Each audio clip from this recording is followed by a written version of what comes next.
Dear students, in previous class we are discussing about various components of motherboard.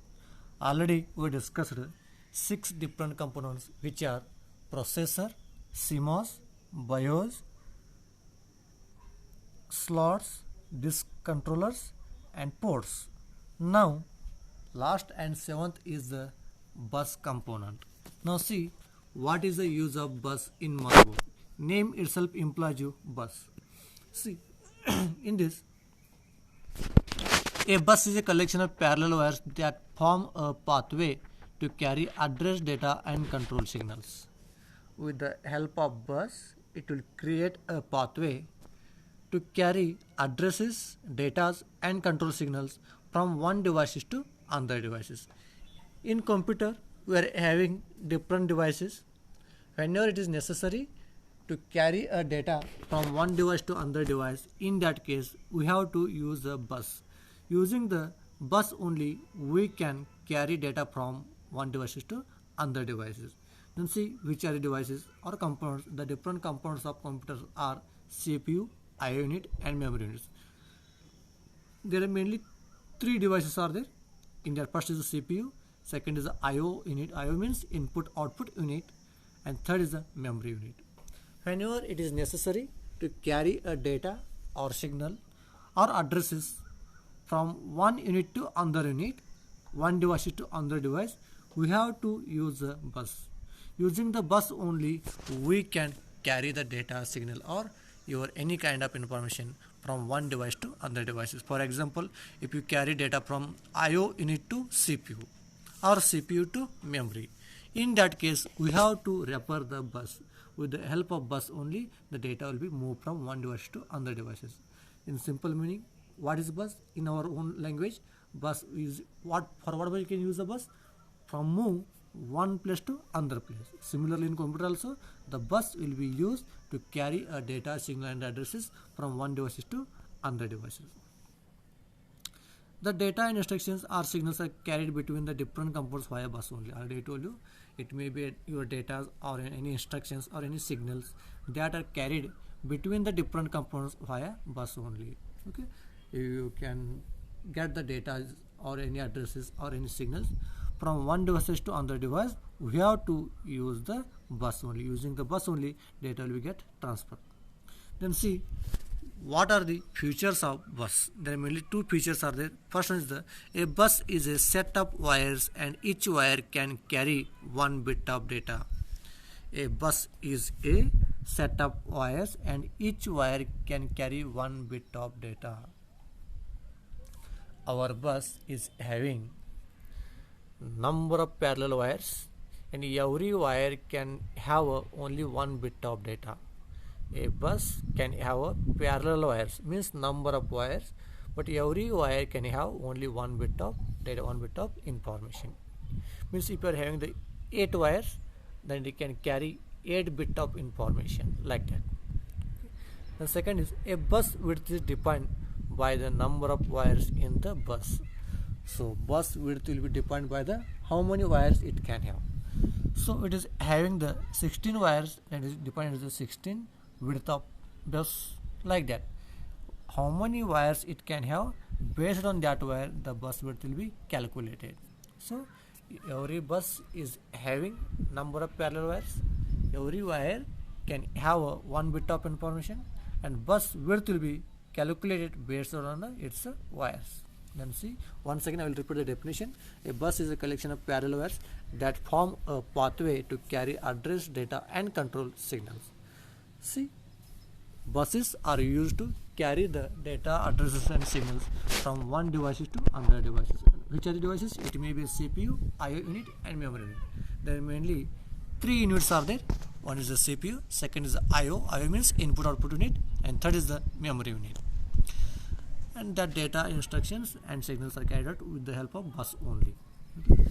So see next, what are the types of buses are there? Mainly the bus can be divided into two types, that is the internal bus and external bus. You may see the figure. In this figure it is shown on three devices, CPU, memory and input output. So in that it has two types of buses. One is the internal bus, another is the external bus. First, see what is internal bus. The internal bus connects the major components of your computer. It connects the major component of your computer like processor, memory, and I/O unit. The internal bus is mainly connected to major components of your computer. For example, processor, memory, and I/O unit. It is also called as a system bus. Internal bus is also called as a system bus, and it is used to connect the internal devices like processor, memory, and I/O unit. And second is the external devices. External bus is nothing but what? It is to connect the external devices, peripherals, expansion slots, I/O ports, and drive connections to rest of the computer. See, this external bus is used to connect the expansion slots, external devices, I/O ports, and drive connections to the rest of the computer. So, except processor, memory, and I/O ports, whatever is there, to connect that devices, they are using the external bus. Okay. Again, your internal bus is divided into three types. So, what is system bus or internal bus? Comes three kinds of buses. That is the data bus, address bus, and control bus. So, first one, see what is data bus. This provides a path to transfer data between CPU and memory. See, if you want to carry a data between CPU and memory, in that case you can use the data bus. For transferring data between the CPU and memory, we have to use the data bus. The data bus may consist of 32, 64, and 128 lines of wires. A data bus may consist of 32 bit of wires, 64 lines of wires, and 128 lines of wires. The number of lines referred as the width of the data bus. Already I discussed you. The bus width will be referred using its wires. How many wires they are using that bus? If it is a 32 bit of wires, then it is called as a 32 width of the bus. Okay. Then next, address bus. In this address bus, it can connect the CPU and RAM with a set of lines of wire similar to the data bus. Again, it is used to connect the CPU and RAM with a set of lines of wire similar to the data bus. In this, again, they are using the one more bus that is called the address bus. This address bus is used to transfer the data between CPU and RAM. When it is necessary to communicate between CPU and RAM, they are using the address bus. And the address bus width determines the maximum number of memory locations of the computer can address. How many computer can address, that much its width will be get identified or calculated. This address bus mainly used in P2, P3, P4, and they have a 36-bit address bus that can have address to 36 bytes or 64 GB of memory. See, the minimum memory of address bus is having 236 bytes of addresses and maximum 64 GB of memory addresses. Then last one, control bus. It is used to control the access to the data, use the data and address lines. Third one is the address control bus. It is used to control the access to and the use of data and address lines. To use address lines, the control bus will be used. So these are the three types of internal buses. So overall, you are having the 7 different components in motherboard we have already discussed today. So which are the 7?